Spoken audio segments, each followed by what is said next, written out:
दोस्तों, क्रिकेट के मैदान पर धोनी का दिमाग सुपर कंप्यूटर की तरह चलता है और कई बार धोनी ने अपने शातिर दिमाग से सामने वाली टीम के बैट्समैन को बेवकूफ बनाकर आउट भी किया है। तो आज ऐसे ही 10 इंसिडेंट्स की बात करते हैं जब धोनी ने अपने ओपोनेंट को हैरान कर दिया। नंबर 10। दोस्तों, भारत और ऑस्ट्रेलिया के बीच मैच चल रहा होता है और ऑस्ट्रेलियन कैप्टन जॉर्ज बेली लेग साइड की ओर एक शॉट खेलते हैं। फील्डर बॉलर एंड पर थ्रो फेंकता है जहां रनआउट का चांस नहीं था। दूसरी ओर बैटिंग साइड पर जॉर्ज बेली रिलैक्स होकर दौड़ रहे थे और पीछे बॉलर एंड की ओर देख रहे थे क्योंकि उन्हें लग रहा था कि उन्हें कोई रनआउट नहीं करेगा। पर धोनी ये सब देख लेते हैं कि बेली बीच क्रीज में खड़े हो गए हैं और वो बॉलर को उनकी तरफ बॉल फेंकने को बोलते हैं। इतने में बेली समझ ही नहीं पाते कि धोनी उनके रनआउट की प्लानिंग पहले ही कर चुके हैं और फिर बेली गुस्से में रनआउट होकर चले जाते हैं। भाई, बैट्समैन को चकमा देना कोई धोनी से सीखे। नंबर 9। भारत और पाकिस्तान के बीच मैच में शाहिद अफरीदी सचिन तेंदुलकर की बॉल पर खूब चौके छक्के मार रहे होते हैं। फिर विकेट के पीछे खड़े होकर धोनी अफरीदी का दिमाग पढ़ लेते हैं। वो जानते थे कि अफरीदी अगली बॉल पर भी क्रीज से बाहर निकलकर मारने वाले हैं। वो सचिन को वाइड की ओर बॉल फेंकने का इशारा करते हैं और सचिन उनके दिमाग को कट कॉपी पेस्ट कर देते हैं। अफरीदी क्रीज से बाहर निकले और एमएस धोनी ने पीछे से उनकी स्टंपिंग कर दी। दोस्तों, इसे ही तो कहते हैं बेवकूफ बनाना। नंबर 8। अब मैं आपको दिखाता हूं धोनी का no look run out. New Zealand के batsman Ross Taylor leg side की ओर शॉट मारते हैं। वहां पर 2 रन्स आराम से लिए जा सकते हैं। रॉस टेलर का भी कुछ ऐसा ही इरादा था।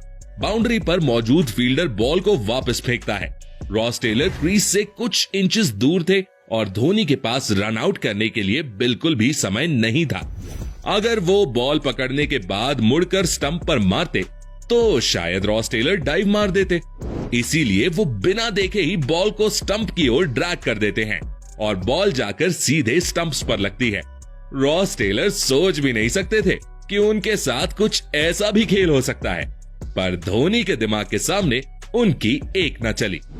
नंबर 7। दोस्तों, भारत और न्यूजीलैंड का मैच चल रहा था और क्रीज पर थे न्यूजीलैंड के ऑलराउंडर जिमी नीशम।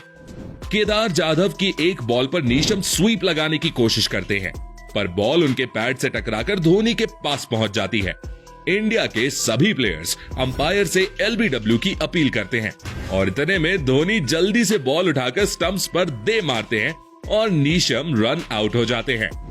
नंबर 6। साल 2016 में ऑस्ट्रेलिया और भारत के बीच वनडे मैच चल रहा था। स्ट्राइक पर थे ग्लेन मैक्सवेल और उनके साथ नॉन स्ट्राइकर्स एंड पर थे मिचेल मार्श। तभी बरिंदर सरान की एक बॉल पर मैक्सवेल ने कवर्स पर शानदार शॉट लगाया। पहली नजर में लगा कि ये बाउंड्री तक पहुंच जाएगा, लेकिन उमेश यादव की शानदार फील्डिंग के कारण ऐसा नहीं हुआ। ऑस्ट्रेलियन बैट्समैन 2 रन्स ले चुके थे और तीसरा रन भी बिल्कुल थाली में परोसा रखा हुआ था, लेकिन बीच में एमएस धोनी नाम की दीवार थी। जैसे ही उमेश यादव ने बॉल को थ्रो किया, एमएस धोनी विकेट्स के बिल्कुल करीब आ गए और उन्होंने मिचेल मार्श को ऐसा बेवकूफ बनाया जैसे वो बिल्कुल सेफ थे। लेकिन फिर एक झटके में उन्होंने बॉल को अपने दस्तानों में कलेक्ट किया और विकेट्स पर दे मारा। मिचेल मार्श को समझ ही नहीं आया कि उन्हें पागल बनाया जा रहा है। नंबर 5। दोस्तों, भारत और ऑस्ट्रेलिया के बीच वनडे मैच चल रहा था और भारत काफी खराब सिचुएशन में था। ऐसे में ऑस्ट्रेलियन कैप्टन रिकी पॉन्टिंग अपने 8 फील्डर्स को ऑफ साइड पर लगा देते हैं और लेग साइड को खाली छोड़ देते हैं।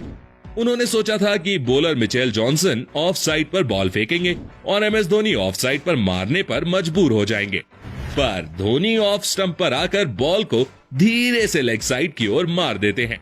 विकेट कीपर एडम गिलक्रिस्ट को बाउंड्री तक भागते हुए जाना पड़ता है, लेकिन उतने में तो धोनी 3 रन्स ले चुके थे।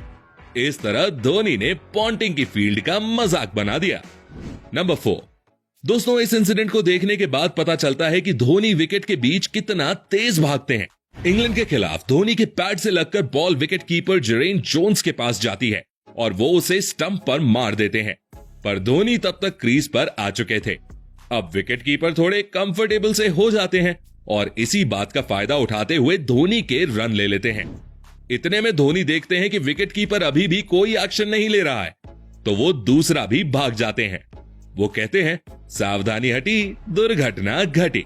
बस यहां पर भी वही हुआ था। Number 3, Dhoni fooled Laxmikant Shukla.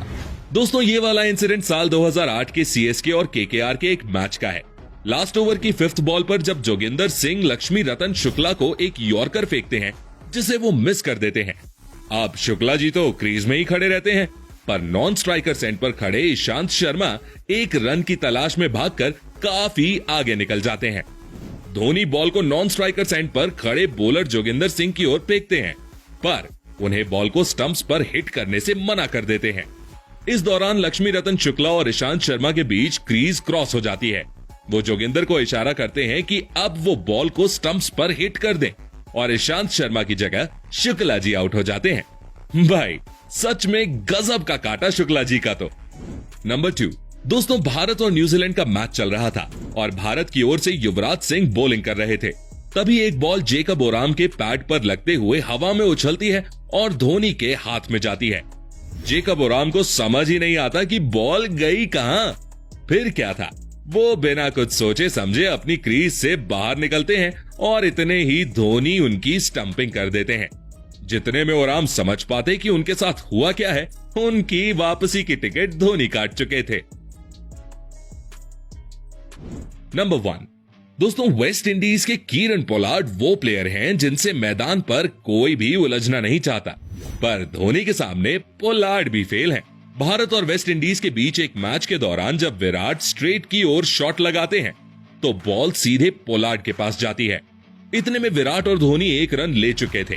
दोनों प्लेयर्स को दूसरे रन का लालच देने के लिए पोलार्ड बॉल को छोड़ देते हैं। अब कोई और प्लेयर होता तो शायद पोलार्ड से पंगा लेने की सोचता भी, लेकिन धोनी ने चैलेंज को एक्सेप्ट किया और जब तक पोलार्ड थ्रो फेंक पाते वो दूसरा रन ले चुके थे। तो दोस्तों ये थे 10 ऐसे इंसिडेंट्स जब धोनी ने अपने ओपोनेंट को हैरान करके रख दिया। पर अगर आप ऐसे ही और भी धोनी की वीडियोस देखना चाहते हो तो यहां क्लिक करके चले जाओ। भाई मजा ना आए तो बताना।